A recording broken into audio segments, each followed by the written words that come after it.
PCC ସଭାପତିଙ୍କୁ ମୁଁ କହିବାକୁ ଚାହେଁ ଯେ ରାଜ୍ୟ ରାଜନୀତି ଉପରେ ତାଙ୍କର ଅଭିଜ୍ଞତା କିଛି ନାହିଁ।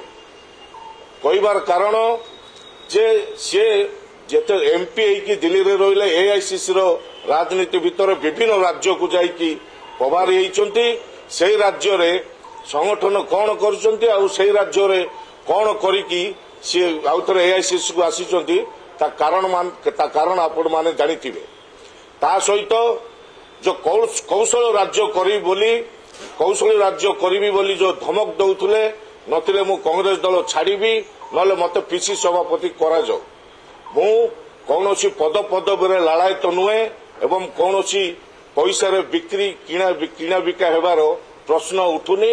मु से मेंटालिटी रो नुहे से रक्तर पिला नुहे।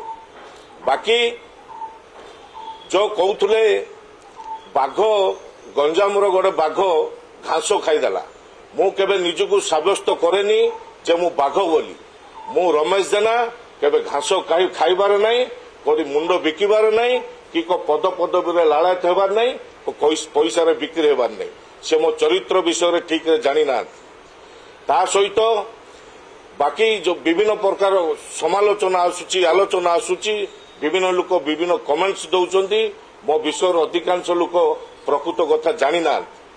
यह हूँ कथा।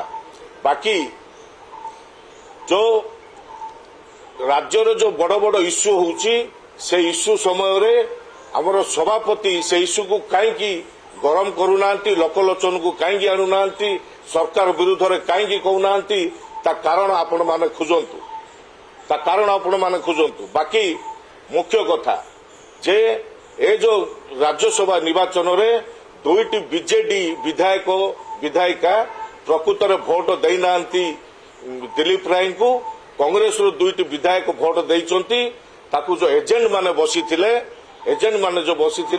से माने कथबार्ता ही कारोबार कर सत्य।